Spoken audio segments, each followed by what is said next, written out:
우리가 세상을 살아가면서 참 견디기 힘든 것 중에 하나는 아마도 큰 문제를 놓고 간절히 기도하는데 하나님의 응답이 지연되고 지체될 때 아마 참 힘든 시간을 보낼 겁니다. 내 발등에는 당장 불이 떨어졌는데 주님은 도와주지 않는 것 같은 침묵하시는 모습이 느껴질 때 마음이 참 어렵습니다. 오늘 요한복음 11장에는 바로 그 하나님의 응답의 지체, 그 지체 앞에서 절망했던 마르다와 마리아의 이 자매 이야기가 등장합니다. 이 남매들은 예수님과 아주 각별한 사이였습니다. 예수님은 갈릴리에 주로 계시다가 예루살렘 성전에 오실 때 주로 베다니에 있는 이들의 집에 머물렀던 것으로 생각해 볼 수 있습니다. 말씀을 나누고 교제하며 깊은 사랑을 나누었던 귀한 가정이었습니다. 그런데 그 가정의 기둥이었던 오라비 나사로가 죽을 병에 걸리고 말았다는 소식을 접합니다. 다급해진 자매들은 예수님께 사람을 보냅니다. 3절에 보면 주여 보시옵소서 사랑하는 자가 병들었나이다 이렇게 말합니다. 여기에 자매들의 간절한 기대와 요청이 담겨있는 그 마음입니다. 제발 빨리 와주세요라는 그런 말은 실제적으로 하지 않았지만 예수님이 마리아의 가정을 너무나 잘 알고 너무나 사랑하시기에 이 소식을 듣기만 하면 아마 바쁘시더라도 만사를 제쳐두고 아마 이 가정으로 당장 달려올 것이다 라는 기대가 있었을 겁니다. 5절에도 보면 예수께서 본래 마르다와 그 동생 나사로를 사랑하시더니 라고 말씀합니다. 예수님께서 이 가정을 특별히 사랑하셨다라는 이 말씀을 전제하면서 본문이 진행되고 있습니다. 그렇다면 그 다음 구절은 당연히 그러므로 급히 베다니로 가시니라 라고 나와야 너무나 정상적입니다. 그런데 이어지는 6절의 내용이 우리의 생각을 뒤집어 엎습니다. 6절에 보면 나사로가 병들었다 함을 들으시고 그 계시던 곳에 이틀을 더 유하시고 이렇게 나옵니다. 성경은 주님이 사랑하셨다, 그러므로 이틀을 더 지체하셨다라고 뭔가 앞뒤가 안 맞는 그런 지금 말씀을 하고 있습니다. 숨이 넘어가는 나사로를 두고 눈물로 애가 타고 있는 마리아와 마르다를 두고 주님은 꿈쩍도 하지 않으셨습니다. 이렇게 예수님께서 지체하시는 사이에 결국 나사로는 죽고 맙니다. 예수님께서는 왜 당장 달려가지 않으시고 이틀을 더 지체하셨을까? 이렇게 우리가 생각해 보자면 1세기 유대인들의 독특한 장례 문화와 그 지리적인 배경을 우리가 묵상해 보면 좋겠습니다. 당시 예수님이 머무시던 요단강 건너편 베레아 지역에서 나사로가 있는 베다니까지는 걸어서 하루가 걸리는 거리였습니다. 그러니까 심부름꾼이 소식을 전하러 달려오는데 하루가 걸립니다. 주님은 그곳에서 이틀을 더 유하셨다고 성경에 나옵니다. 그리고 베다니를 향해 나사로의 집을 향해 또 하루를 걸어가십니다. 그러니까 도합 나흘 4일의 시간이 걸립니다. 예수님이 베다니에 도착하셨을 때 나사로가 무덤에 있은 지 이미 나흘 4일이 되었다라고 성경에 표현한 이유가 바로 이것입니다. 기독교 역사학자들과 이 랍비의 문헌들을 보면 당시 유대인들에게는 죽음에 관한 확고한 믿음이 하나 있었습니다.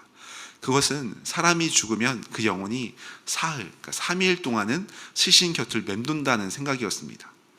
혹시라도 시신이 다시 살아날 수 있다는 마지막 가능성이 3일까지 열려있다고 믿었던 겁니다.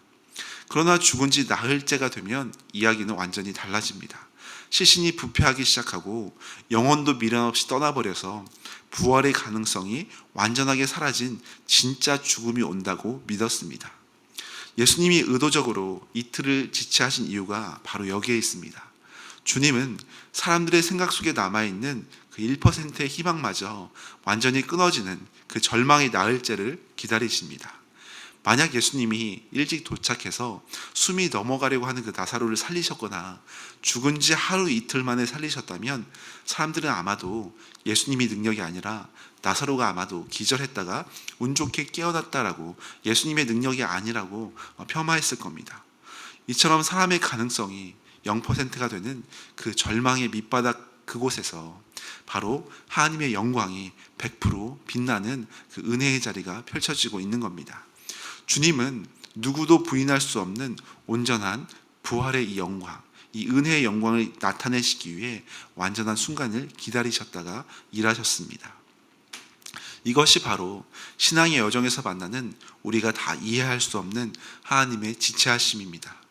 주님의 지체하심은 우리의 기도를 무시해서가 아닙니다. 우리를 덜 사랑해서도 아닙니다. 오히려 우리를 너무나 깊이 그리고 온전히 사랑하시기 때문에 주님의 뜻 가운데 때로는 지체하십니다.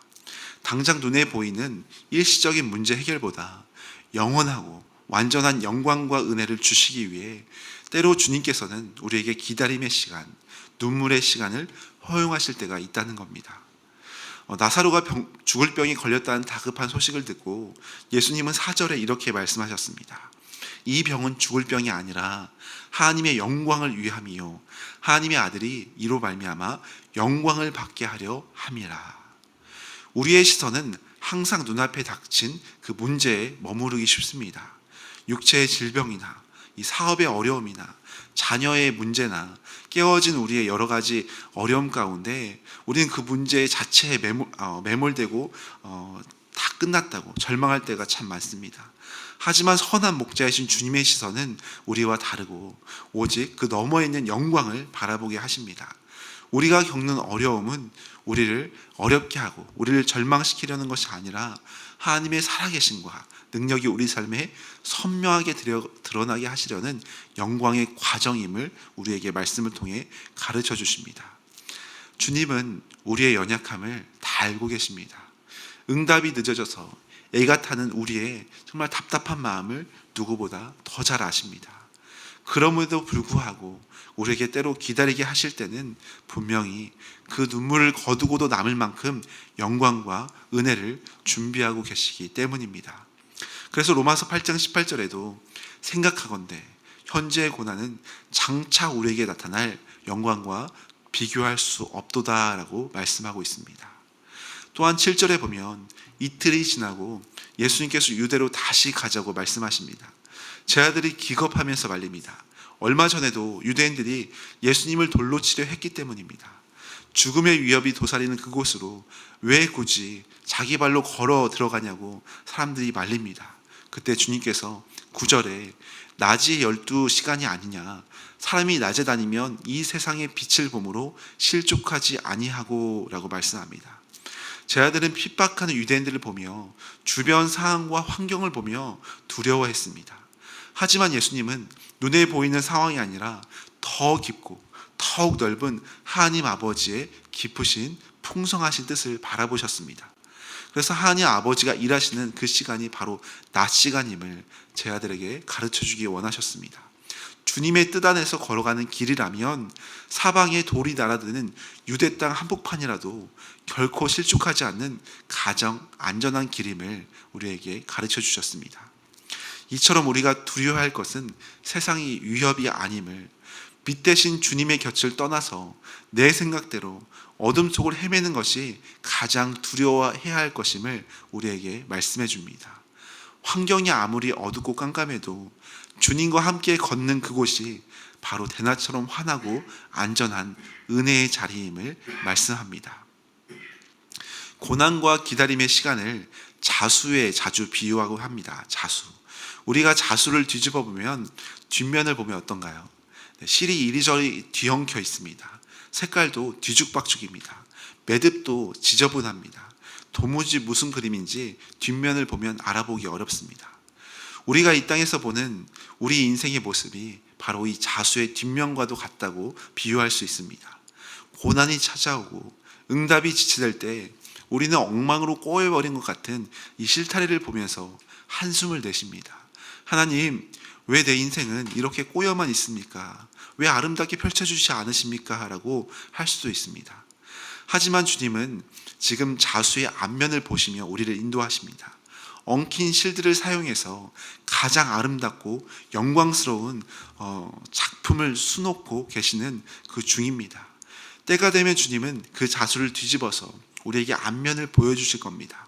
그때 우리는 비로소 알게 됩니다. 내가 흘린 눈물 한 방울, 내가 견뎌낸 기다림의 시간 1초조차도 결코 낭비가 아니었음을 우리에게 알게 하십니다. 이 모든 것이 하나님의 영광을 완성하는 은혜의 과정임을 우리 가운데 깨닫게 하실 겁니다. 사랑하는 여러분, 요즘 기도의 응답이 지체되어 답답한 부분은 없으신가요? 어떤 상황 속에서도 우리를 향한 주님의 사랑을 결코 의심하거나 포기하지 마시기 바랍니다. 주님은 지체하시는 것이 아니라 가장 온전한 영광의 때를 준비하시며 일하고 계십니다. 그렇기에 오늘도 내 삶에 엉킨 실타래를 보면서 낙심하지 말고 우리를 위해서 영광의 작품을 완성해 가시며 신실하게 일하고 계시는 주님을 찬양하시며 바라보시기를 소망합니다. 그래서 오늘도 우리 사랑의 주님을 바라보며 믿음 가운데 담대하게 승리하는 믿음의 발걸음 되시기를 예수님의 이름으로 간절히 소망합니다.